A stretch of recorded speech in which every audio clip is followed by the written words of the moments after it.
जय हिंद। स्वागत है आप सभी का अपने YouTube चैनल पर। सक्षमता काउंसलिंग को लेकर बिग अपडेट है।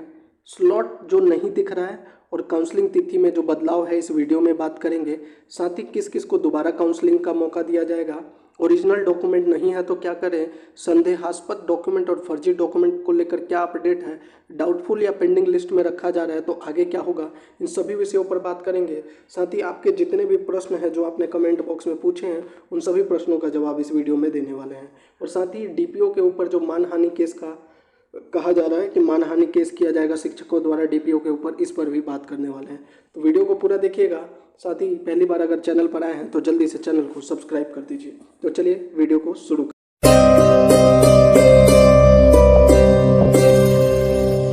हैं।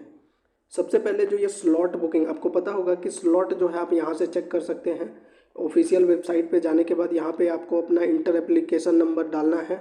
उसके बाद फाइंड कैंडिडेट पर जैसे ही क्लिक करेंगे आपको आपका स्लॉट दिखेगा। लेकिन आज सुबह से जो है लगातार टीचर जो है कंप्लेन कर रहे हैं कि उनका स्लॉट नहीं दिख रहा है। पहले दिख रहा था लेकिन अब नहीं दिख रहा है। ऐसा आ रहा है कि ops candidate slot not allotted. तो देखिए इसका समाधान क्या है कि ये जो दिखा रहा है वो ऐसा नहीं सिर्फ आपका है, ये सभी का दिखा रहा था। लेकिन अभी जो है 1 घंटे पहले इसको ठीक कर दिया गया है। अभी दोबारा से आप चेक कीजिए और अगर फिर भी आपका नहीं दिखा रहा है तो कोई दिक्कत नहीं है, क्योंकि आपको पता होगा 7 अगस्त को जो काउंसलिंग था उसको रद्द कर दिया गया, उसको स्थगित कर दिया गया। तो अब जो है काउंसलिंग स्लॉट में जो है वो परिवर्तन किया गया है, इसीलिए जो है यह नहीं दिखाई दे रहा था। तो अगर आपका अभी भी नहीं दिखा रहा है तो घबराने की कोई ज़रूरत नहीं है। ये दोबारा आप चेक कीजिएगा कुछ समय बाद, 3-4 घंटे बाद, तो आपका जो है यहाँ पे स्लॉट जरूर दिखाएगा।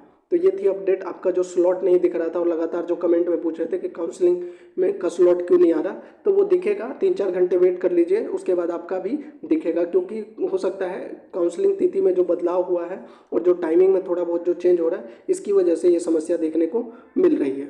अब बात कर लेते हैं जो आपके द्वारा लगातार प्रश्न पूछा जा रहा है और जो संदेहास्पद और पेंडिंग डॉक्यूमेंट को लेकर कहा गया है उसके बारे में। तो सबसे पहले मैं बात कर लेता हूँ, आपके प्रश्नों को देख लेता हूँ।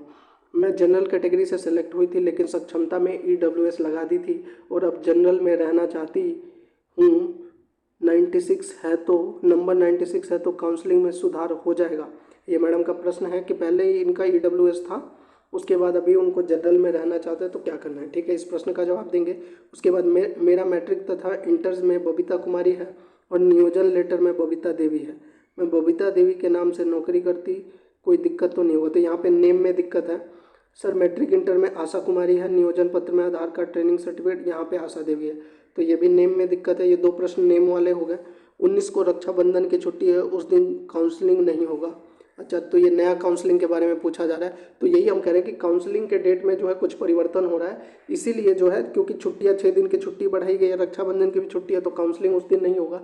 तो काउंसलिंग के डेट में जो परिवर्तन हो रहा है इसीलिए स्लॉट बुकिंग नहीं दिखा रहा था। तो आपके प्रश्न का जवाब तो यहीं पर हो गया। उसके बाद अगला प्रश्न है, सर मेरे मैट्रिक इंटर के दस्तावेज में पिता का नाम, यहाँ भी नाम की दिक्कत है कि नेम में प्रॉब्लम है। सर मेरे फॉर्म भरते समय साइबर कैफ़े ने आधार नंबर 2 डिजिट, हाँ तो ये अपलोडिंग की समस्या है कि साइबर कैफ़े वाले ने गलत तरीके से अपलोड कर दिया, नंबर 2 कम रह गया, आधार नंबर का जो है नंबर वो गलत डाल दिया। तो अब काउंसलिंग के लिए क्या करें। एडमिट कार्ड में देवी है जबकि मैट्रिक में सर्टिफिकेट में कुमारी है, तो इनके भी नाम में प्रॉब्लम है। नियुक्ति पत्र में नेम के आगे KM छूट गया है, नेम में गलती होने पर। तो मैक्सिमम प्रश्न जो है वो ये है कि नाम में गलती है तो क्या करें। देखिए सिंपल सा है, अगर आप एफिडेविट बनवा रहे हैं मजिस्ट्रेट ऑफिस से, उसको लेकर जाइए। अब इसमें 2 ही चीज़ होगा, या तो वो एक्सेप्ट कर लेंगे। देखिए नेम में अगर माइनर स्पेलिंग की मिस्टेक है तो कोई दिक्कत नहीं है, एक्सेप्ट कर लेते हैं तो ठीक है। या दूसरा क्या करेंगे, वो आपको पेंडिंग लिस्ट में डाल देंगे। अब यहाँ पे जब पेंडिंग लिस्ट में डाल दे रहे हैं तो शिक्षक परेशान हो जा रहे हैं कि उनका काउंसलिंग नहीं होगा। ऐसा नहीं है। पेंडिंग लिस्ट के बारे में मैं आपको प्रूफ दिखाऊंगा कि पेंडिंग लिस्ट वालों को क्या करना है। दूसरा जो यहाँ पे एक प्रश्न पूछा था जो सबसे पहला, कि मैं जनरल कैटेगरी से सेलेक्ट हुई थी लेकिन सक्षमता में ईडब्ल्यूएस लगा दी थी और अब जनरल में रहना चाहती हूँ, नंबर 96 है तो क्या काउंसलिंग में सुधार हो जाएगा। ऐसा होता हुआ बहुत कम दिख रहा है क्योंकि आपने जो एप्लीकेशन में डाला था वही वो चेक कर रहे हैं। तो ये जो आपने एप्लीकेशन में अप्लाई किया है वही आपको करना पड़ेगा यहाँ भी। ठीक है, और बाकी जितने भी प्रश्न हैं वो सब नाम को लेकर है। तो नेम का यही सॉल्यूशन है। एफिडेविट एक्सेप्ट कर रहे हैं तो ठीक है, नहीं कर रहे हैं तो आपको क्या करेंगे, पेंडिंग लिस्ट में रखेंगे। अब जो पेंडिंग लिस्ट वालों के साथ क्या होना है उसके लिए मैं आपको एक प्रूफ पहले दिखा देता हूँ। तो जिनको पेंडिंग लिस्ट में रखा जा रहा है, तो देखिए ये गाइडलाइन जो आई थी वेरिफिकेशन को लेकर, इसमें क्लियरली मेंशन है, 4 पॉइंट है इसमें। पहला पॉइंट तो यह वेरिफिकेशन के दौरान प्रमाण पत्र मिलान के पश्चात सही पाया गया। सही पाया गया तो आपको रिसिप्ट दे के आपका काउंसलिंग हो गया। पहला पॉइंट बहुत क्लियर है। दूसरा पॉइंट क्या है, वेरिफिकेशन के दौरान प्रमाण पत्र मिलान के पश्चात संदेहास्पद पाया गया। अब देखिए दूसरा और तीसरा में कंफ्यूज नहीं होना है। दूसरा पॉइंट तो यह है कि प्रमाण पत्र संदेहास्पद यानी डाउटफुल पाया गया है, ये है दूसरा पॉइंट। और तीसरा देखिए, वेरिफिकेशन के दौरान प्रमाण पत्र मिलान के पश्चात प्रथम दृष्टया फर्जी पाया गया। अब दूसरा और तीसरा में बहुत अंतर है, ठीक है, इसको मैं समझाता हूँ। पहले चौथा पॉइंट भी देख लीजिए। वेरिफिकेशन के दौरान कोई अभ्यर्थी अपना मूल प्रमाण पत्र प्रस्तुत करने में असमर्थ रहा। अब देखिए पहला पॉइंट क्लियर हो गया, अगर आपका सब कुछ सही है तो रिसिप्ट मिलेगा। चौथा पॉइंट का क्या है वो पहले बता देता हूँ, फिर दूसरा और तीसरा मेन है उसको मैं आपको समझाऊंगा। अभी देखिए 11वां यहाँ पे क्या लिखा हुआ है, पहले चौथा पॉइंट का देख लेते हैं। उपरोक्त क्रमांक 4 में अगर आपके पास ओरिजिनल डॉक्यूमेंट नहीं है तो क्या कहा गया है, में वर्णित परिस्थिति में मूल प्रमाण पत्र प्रस्तुत करने हेतु संबंधित अभ्यर्थी को अंतिम मौका देते हुए तिथि एवं टाइम स्लॉट अलग से निर्धारित किया जाएगा।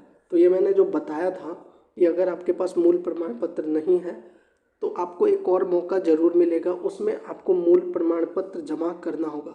अब कोई अगर ऐसी समस्या आ गई कि खो गया है, प्रमाण पत्र मिल ही नहीं रहा है, तो उसके लिए जो है लेटर ज़रूर जारी किया जाएगा। उसके लिए शिक्षा विभाग क्या फैसला करता है उस पर निर्भर करता है। वरना अगर आपके पास अभी नहीं है तो आपको एक और मौका दिया जाएगा काउंसलिंग में, तब आपको ये डॉक्यूमेंट जमा करना पड़ेगा। लेकिन अभी तक यही है कि आपका मूल प्रमाण पत्र की रिक्वायरमेंट है।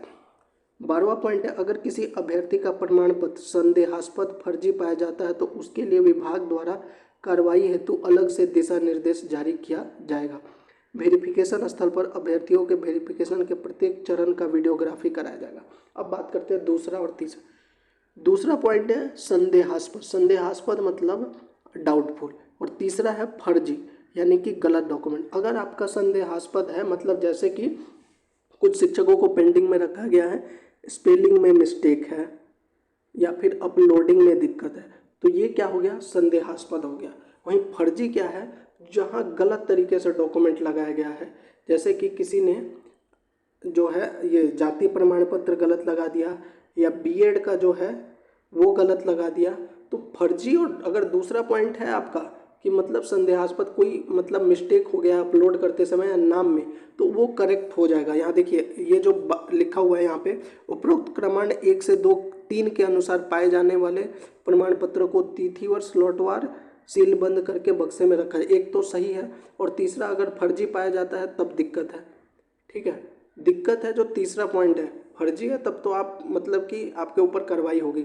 और यहाँ पे जो लिखा हुआ है कि अगर किसी प्रमाण पर संदेहास्पद पाया जाता है तो इसके लिए विभाग द्वारा कार्रवाई हेतु दिशा निर्देश। कार्रवाई का मतलब ये नहीं है कि आपके ऊपर एक्शन लिया जाएगा।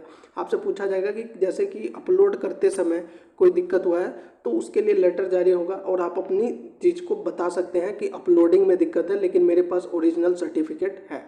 तो मेरे कहने का मतलब ये है, ये मैंने आपको इसलिए दिखाया है कि अगर आपका ओरिजिनल जो है डॉक्यूमेंट जो है वो ओरिजिनल है, ठीक है, ध्यान से सुनिए, आपके पास सारे डॉक्यूमेंट है और ओरिजिनल है, लेकिन कहीं पे अगर स्पेलिंग में मिस्टेक हो गया है नेम में या फिर आपका जो है अपलोडिंग में दिक्कत हो गया है, तो आपको घबराने की ज़रूरत नहीं, आपका काउंसलिंग हो जाएगा। हाँ, आपको थोड़ी परेशानी ज़रूर होगी कि आपको दूसरी तीसरी बार जाना पड़ेगा।